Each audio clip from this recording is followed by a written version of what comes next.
খবৰটো পাই বহুত মই সুখী হৈছোঁ, আনন্দিত হৈছোঁ আৰু আশা আছে নথকা নহয়। এতিয়া 16 তাৰিখে আশা কি হয় 16 তাৰিখে গম পাম। এতিয়া তাৰ আগততো মই নিজে ক'ব নোৱাৰিছোঁ। মই আগবাঢ়িছিলোঁ, টেনিছ বল খেলিছিলোঁ প্ৰথমতে। টেনিছ বল খেলি ডিউজ বল খেলিলোঁ। ডিউজ বল খেলি এতিয়া মই ছৈয়দ মুস্তাক আলী এছিয়ান খেলি আহিলোঁ। তাত মোৰ ভাল পাৰফৰ্ম হ'ল।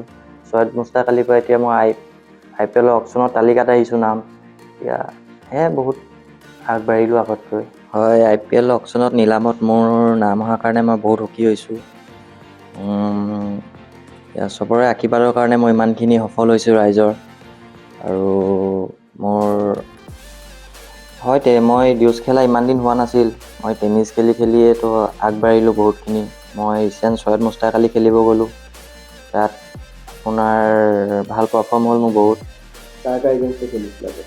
তাত মই মুম্বাই ইণ্ডিয়ানছত খেলিছিলোঁ আৰু কেৰেলা ইণ্ডিয়ানছত। মুম্বাই ইণ্ডিয়ানছত ভালে পাৰফৰ্মেঞ্চ হৈছিলে মোৰ। বলিং কৰা নে বেটিং কৰা? মই মেইনলি বলিং কৰোঁ। মুম্বাই ইণ্ডিয়ানছত মই এটা পাইছিলোঁ। কেৰেলা ইণ্ডিয়ানছত 4টা। এতিয়া কি আশা কৰিছা?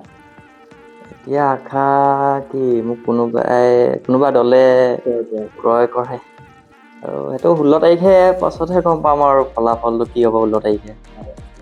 কথা এটা হ'ল, সেই নামটো যিটো মানে অন্তৰ্ভুক্ত হ'বলৈ নামৰ তালিকাৰ নামটো সোমাই, সেই কি ধৰণে এপ্লাই কৰিবলগীয়া হ'ব?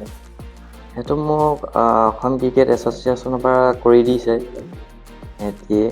মই খেলি আছিলোঁ, ইমানখিনি মই টাইম পোৱা নাছিলোঁ, তো আছাম ক্ৰিকেটে মোক কৰি দিছে। তাৰপৰা এই খবৰ লাভটো কেনেকুৱা লাগিছে? বহুত ভাল পাইছোঁ। মোৰ এটা সপোন আছিলে IPL খেলা। এতিয়া কি হয় বা। খবৰটো পাই বহুত মই সুখী হৈছোঁ, আনন্দিত হৈছোঁ আৰু আশা আছে নথকা নহয়। এতিয়া 16 তাৰিখে আশা কি হয় 16 তাৰিখে গম পাম। এতিয়া তাৰ আগততো মই নিজে ক'ব নোৱাৰিছোঁ। মই আগবাঢ়িছিলোঁ, টেনিছ বল খেলিছিলোঁ প্ৰথমতে। টেনিছ বল খেলি ডিউজ বল খেলিলোঁ। ডিউজ বল খেলি এতিয়া মই ছৈয়দ মুস্তাক আলী এছিয়ান খেলি আহিলোঁ। তাত মোৰ ভাল পাৰফৰ্ম হ'ল। ছৈয়দ মুস্তাক আলীৰ পৰা এতিয়া মই IPL অকশ্যনৰ তালিকাত আহিছোঁ নাম। এতিয়া বহুত আগবাঢ়িলোঁ আগতকৈ। হয়, IPL অকশ্যনত নিলামত মোৰ নাম অহাৰ কাৰণে মই বহুত সুখী হৈছোঁ। চবৰে আশীৰ্বাদৰ কাৰণে মই ইমানখিনি সফল হৈছোঁ ৰাইজৰ। আৰু মই ডিউজ খেলা ইমান দিন হোৱা নাছিল। মই টেনিছ খেলিয়েতো আগবাঢ়িলোঁ বহুতখিনি। মই এছিয়ান ছৈয়দ মুস্তাক আলী খেলিব গ'লোঁ। তাত আপোনাৰ ভাল পাৰফৰ্ম হ'ল মোৰ বহুত। তাত মই মুম্বাই ইণ্ডিয়ানছত খেলিছিলোঁ আৰু কেৰেলা ইণ্ডিয়ানছত। মুম্বাই ইণ্ডিয়ানছত ভালে পাৰফৰ্মেঞ্চ হৈছিলে মোৰ।